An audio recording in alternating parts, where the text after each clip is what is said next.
નમસ્તે વિદ્યાર્થી મિત્રો, બાયોલોજી ની અંદર ચેપ્ટર નંબર 8 ની અંદર આપણે લાસ્ટમાં કોષોના જુદા જુદા રૂપાંતરણો વિશે વાત કરતા હતા કે કોષોની બાહ્ય સપાટી છે એ શેની બનેલી હોય. આપણે છેલ્લા લાસ્ટમાં કોષોની બાહ્ય સપાટી ઉપર જુદા જુદા ત્રણ આવરણ આવેલા છે આદિકોષ કેન્દ્રી કોષમાં, એવી વાત મેં કરેલી હતી. ગ્લાયકોકેલિક્સ, કોષ દિવાલ અને કોષરસ પટલ, એ ત્રણેયના કાર્ય શું હતા એવી આપણે લાસ્ટમાં ચર્ચા કરેલી હતી. હવે આપણે બેક્ટેરિયાની બાહ્ય સપાટી ઉપર કેવા ભાગો ચોટેલા છે એના વિશેની વાત કરવાની છે. તો અહીંયા તમને કીધેલું છે કે બેક્ટેરિયલ કોષો ચલિત કે અચલિત હોય છે.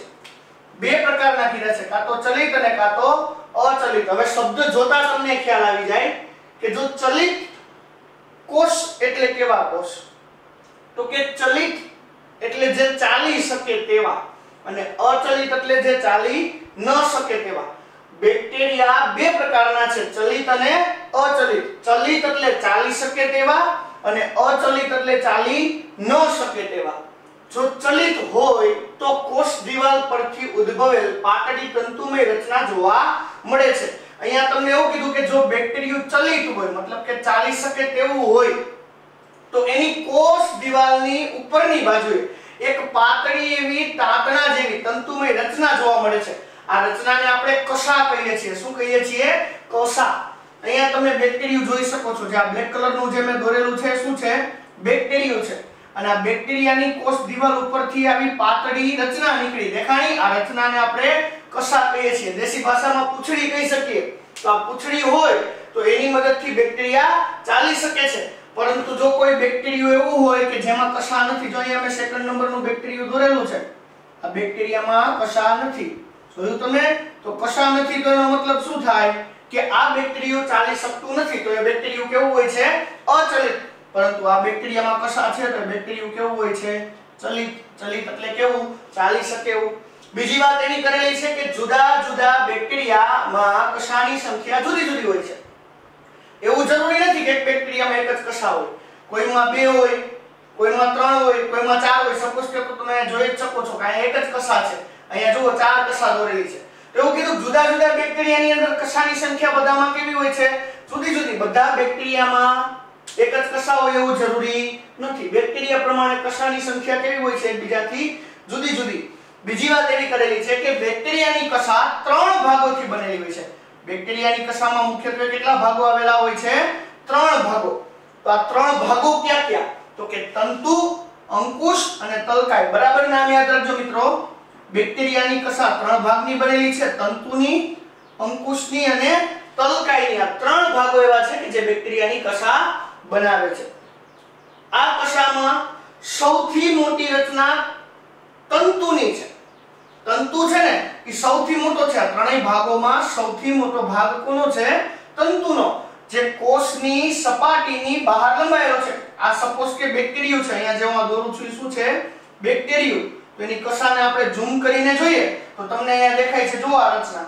તો આ બ્લેક કલરની જે પહેલી રચના છે શેની છે? તંતુની છે. આ તંતુ સૌથી મોટો ભાગ છે અને કોષની સપાટીથી સીધો બહાર લંબાયેલો ભાગ છે. ત્યાર પછી છેલ્લો લાસ્ટ ભાગ હોય એને કહેવાય તલકાય. અને તંતુ અને તલકાયને જોડે એવો રેડ કલરનો અહીંયા મેં તમને દેખાડેલો જે ભાગ છે તો છે અંકુશ છે. તો બધાને ખ્યાલ આવી ગયો? ફરી એક વખત અહીંયા તમને એવું કીધું છે કે બેક્ટેરિયાની કશા ત્રણ ભાગોની બનેલી છે. બેક્ટેરિયાની સાથે ચોટેલો લાંબો ભાગ છે તંતુ, છેલ્લો લાસ્ટ ભાગ છે તલકાય અને વચ્ચેના ભાગને કહેવાય અંકુશ. તો તંતુ અને તલકાયને જોડતો ભાગ અંકુશ થયો. આમાં ત્રણેય ભાગો ભેગા મળી અને બેક્ટેરિયાની કશા બને. તમે આ આકૃતિ જોઈ શકો છો કે બેક્ટેરિયાની કશા છે આવા ત્રણ ભાગોથી બનેલી છે. કશા ઉપરાંત પીલી અને ફિમરી બેક્ટેરિયલ સપાટીય રચનાઓ છે. કશા સિવાય એવી વાત કરેલી છે ઘણા બેક્ટેરિયા ઉપર પીલી અને ઘણા બેક્ટેરિયા ઉપર ફિમરી કશા જેવી રચના નીકળતી હોય. તે ચલિતતામાં કોઈ ભાગ ભજવતી નથી. આ પીલી ને ફિમરી છે ને એ બેક્ટેરિયાની ચલિતતામાં કોઈ ભાગ ભજવતી નથી. મતલબ કે એને ચાલવામાં કઈ મદદ કરતી નથી. ચલિતતામાં તો ભાગ ભજવવામાં માત્ર ને માત્ર એક જ વસ્તુ છે. કઈ? તો કે કશા. પીલી ને ફિમરી છે એ કઈ પ્રકારે કઈ ભાગ ભજવતી નથી. બીજી એવી વાત કરી છે પીલી લંબાયેલી નલિકાકાર રચના છે. પીલી બેક્ટેરિયાના શરીર ઉપર કેવી રીતે આવે? તો તો કે લંબાયેલી છે અને નલિકાકાર રચના છે, મતલબ કે નળી જેવી હોય છે. સપોઝ કે અહીંયા હું એક આ બેક્ટેરિયો દોરું છું, તો બેક્ટેરિયાના શરીર ઉપર પીલી છે એ લંબાયેલી અને નલિકાકાર રચનાઓ છે. જો તમને દેખાણી અહીંયા જે હું આ ભૂંગળીઓ દોરું છું એ બધી શું છે? તો આ જે ગોળ ગોળ ભૂંગળીઓ જેવી નલિકાકાર રચનાઓ જે મેં દોરેલી છે એ શું છે? બેક્ટેરિયાની પીલી છે. આ પીલી છે એ એને ચલિતતામાં ચાલવામાં કાંઈ મદદ કરતી નથી, પરંતુ તે રચનાની દ્રષ્ટિએ કેવી છે? લાંબી લાંબી નળીઓ જેવી નલિકાકાર, જે વિશિષ્ટ પ્રોટીનથી બનેલી છે. આ પીલી છે એ શેની બનેલી હોય? તો કે વિશિષ્ટ પ્રકારના પ્રોટીનથી. બરાબર યાદ રાખજો, તમને એમસીક્યુ માં પૂછાય અથવા તો ખાલી જગ્યામાં પૂછાય કે બેક્ટેરિયાના શરીર ઉપર લંબાયેલી નલિકાકાર રચનાઓ પીલી શેની બનેલી છે? તો કે વિશિષ્ટ પ્રકારના પ્રોટીનથી. ત્યાર પછી વાત બીજી કેવી છે? ફીમરીની. તો કે ફીમરી કોષો પરથી ઉદ્ભવેલી તંતુમય રચના છે. ફીમરી કેવી કીધી છે? તો કે તંતુમય રચના છે. ફીમરી છે એ કેવી છે? તંતુમય છે. જો આ બેક્ટેરિયો દોરી એની ઉપર નાના નાના કાંકરા દોરું છું, તો આ જે છે તંતુમય રચનાઓ એ બધી શું છે? એની ફીમરી છે. બરોબર છે. બીજી વાત એવી કરેલી છે કે પાણીમાં જોવા મળતા પથ્થરો તથા યજમાન પેશીઓ સાથે ચોંટવામાં મદદ કરે છે. શું સમજાયું? જોજો બરાબર. એવું કીધું છે કે સપોઝ કે આ કોઈ પથ્થર પાણીમાં પડેલો છે, તો આ પથ્થર ઉપર બેક્ટેરિયાને ચોંટવું હોય તો એની સાથે ચોંટી રાખવામાં કોણ મદદ કરે છે? ને ફીમરી. આ એક બેક્ટેરિયો છે. હવે પાણીની અંદર આ પથ્થર પડેલો છે, તો આ ફીમરીની મદદથી બેક્ટેરિયો આવી રીતે છે એ શું કરશે? આ પથ્થર સાથે આવી રીતે ચોંટી જશે અને બેક્ટેરિયાની અંદર મજબૂત રીતે ચોંટી જશે, એટલે બેક્ટેરિયો પાણીના હલેસા કે પ્રવાહને લીધે પથ્થરથી જુદું પડશે નહીં. અથવા તો કોઈ યજમાન કોષ છે, સપોઝ કે અહીંયા હું તમને એમ કહું કે એક નાનકડી માછલી દોરું,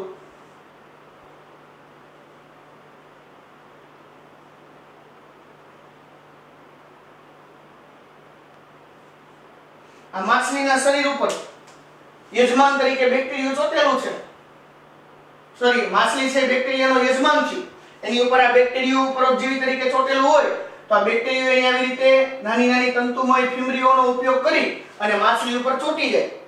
તો ફીમરી છે ને એ ચાલવામાં ચલિતતામાં મદદ નથી કરતી, પરંતુ કોઈ પથ્થર કે યજમાન સાથે ચોંટી રાખવામાં શું કરે છે? મદદ કરે છે. ખ્યાલ આવી ગયો બધાને? ફરી એક વખત અહીંયા તમને એવું કીધું છે કે બેક્ટેરિયલ કોષો છે એ બે પ્રકારના કીધા, ચલિત અને અચલિત. ચલિત એટલે ચાલી શકે તેવા અને અચલિત એટલે ચાલી ના શકે તેવા. બીજી એવી વાત કહી કે એની કોષ દિવાલ ઉપરથી પાતળી તંતુમય ટાંકા જેવી રચના નીકળે એટલે કશા કહેવાય.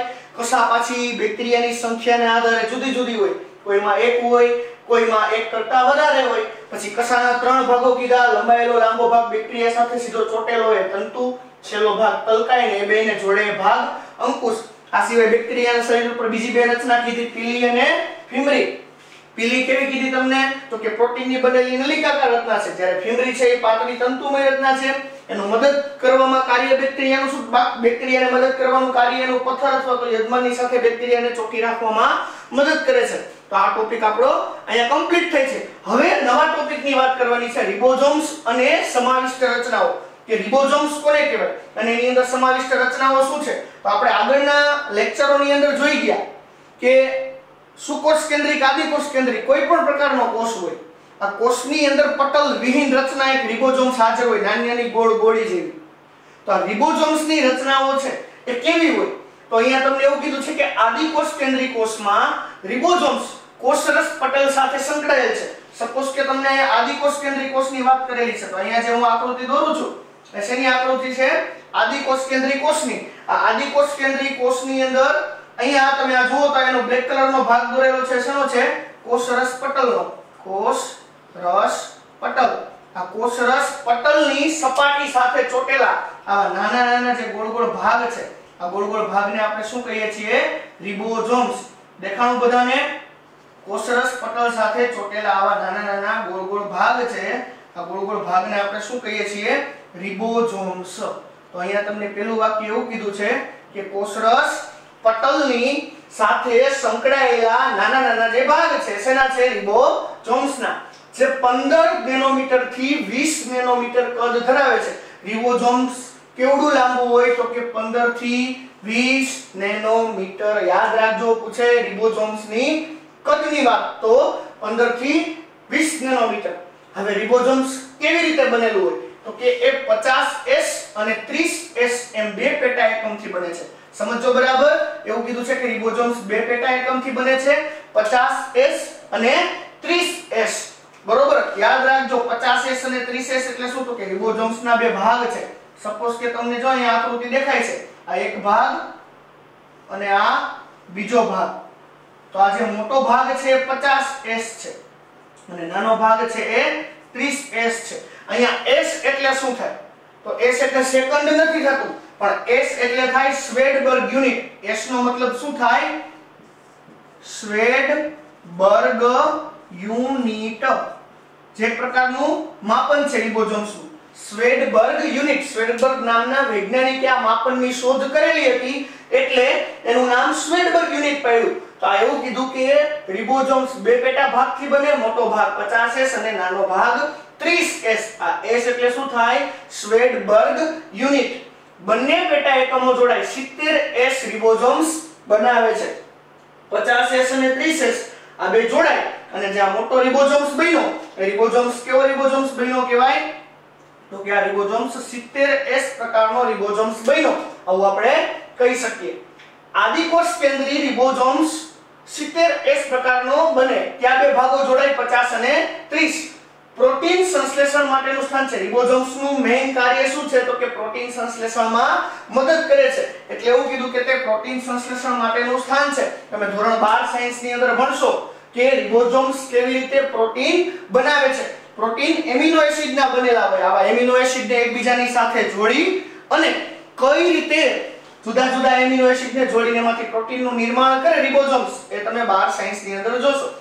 કોઈ એક આરએનએ સાથે એક કરતા વધારે રિબોઝોમ્સ જોડાય તો તેને આપણે પોલીરિબોઝોમ્સ અથવા તો પોલીઝોમ્સ કહીએ છીએ. એવું કીધું છે કે કોઈ એક આરએનએ નો ફૂલ ફોર્મ લગભગ તમને બધાને ખબર જ હશે.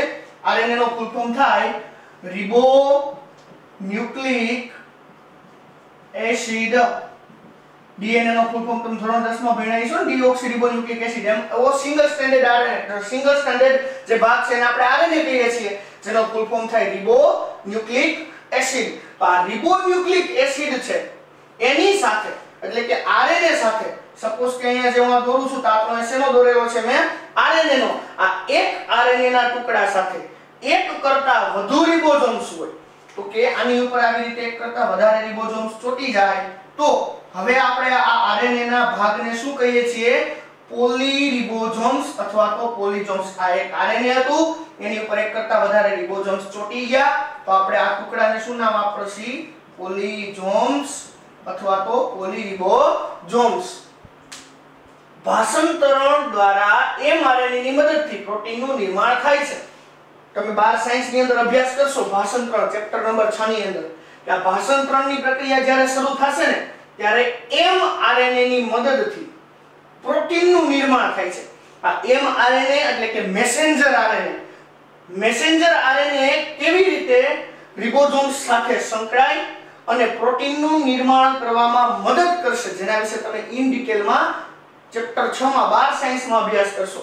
અહીંયા આપણે એટલું જ યાદ રાખવાનું છે કે પ્રોટીનનું નિર્માણ કરી અને ભાષાંતરણમાં કયું આરએનએ મદદ કરે? તો કે mRNA. ખ્યાલ આવી ગયો બધાને? તો આપણે વાત કરેલી છે શેની કરેલી છે? રિબોઝોમ્સની. ફરી એક વખત શોર્ટમાં એવું કીધું કે આદિકોષ કેન્દ્રીય કોષ હોય તો એના કોષરસ પટલ સાથે રિબોઝોમ્સ સંકળાયેલા છે, જેનો કદ તમને 15 થી 20 નેનોમીટર કીધું. રિબોઝોમ્સ બે પેટા એકમથી બને, 50S અને 30S, જ્યાં S એટલે સ્વેડબર્ગ યુનિટ, જે પ્રકારનો માપનનો ભાગ છે. બંને ભેગા મળી આદિકોષ કેન્દ્રીય રિબોઝોમ્સ 70S પ્રકારનું બનેલું છે. છેલ્લે લાસ્ટમાં એ વાત કરી કે આરએનએ ની હારે એક કરતા વધારે રિબોઝોમ્સ જોડાય તો એને પોલીઝોમ્સ અથવા તો પોલીરિબોઝોમ્સ કહેવાય. mRNA ભાષાંતરણની પ્રક્રિયાની અંદર જોડાય અને પ્રોટીનનું નિર્માણ કરવામાં મદદ કરે છે. ત્યાર પછીનો ટોપિક છે સૂક્ષ્મકાય રચનાઓ. સૂક્ષ્મકાય રચનાઓ એટલે કે એકદમ સૂક્ષ્મ કોષની અંદર આવેલી નાની નાની રચનાઓ. આદિકોષ કેન્દ્રીય કોષના કોષરસમાં આરક્ષિત દ્રવ્યો સૂક્ષ્મકાય રચનાઓ સ્વરૂપે સંચય પામે છે. કે કોઈ આદિકોષ કેન્દ્રીય કોષ છે, સપોઝ કે આ કોઈ આદિકોષ કેન્દ્રીય કોષ છે, આ આદિકોષ કેન્દ્રીય કોષની અંદર એના કોષ રસની અંદર આજે હું ટપકા કરું છું એ શું દોરેલું છે? એનો કોષ રસ. તો એના કોષ રસની અંદર આરક્ષિત દ્રવ્ય સ્વરૂપે નાની નાની જે રચનાઓ સંચય પામે, આ રચનાઓને આપણે સૂક્ષ્મકાય રચનાઓ કહીએ છીએ. પટલ વડે ઘેરાયેલી હોતી નથી. આ સૂક્ષ્મકાય રચનાઓની ફરતે પટલ હોતું નથી, મતલબ કે પટલ એની અંદર આવેલું હોય નહીં, પટલ વિહીન છે. કોષરસમાં મુક્ત સ્વરૂપે તરતી હોય છે. બીજું એવું કીધું છે કે કોષરસની અંદર પોતે મુક્ત સ્વરૂપે શું કરતી હોય છે? તરતી હોય છે. એક્ઝામ્પલ્સ તરીકે તમને કીધું છે ફોસ્ફેટ કણિકાઓ. ફોસ્ફેટની બનેલી જે કણિકાઓ છે, આ કણિકાઓને આપણે શું કહીએ છીએ? ફોસ્ફેટ કણિકાઓ. અહીંયા તમને દેખાય છે આકૃતિમાં, જે હું દોરું છું, કોષરસમાં મુક્ત રીતે રખડતી કણિકાઓ જે દોરેલી છે, આ કણિકાઓ કઈ થઈ? તો કે ફોસ્ફેટની બનેલી છે, જેને કહેવામાં આવે છે ફોસ્ફેટ કણિકાઓ.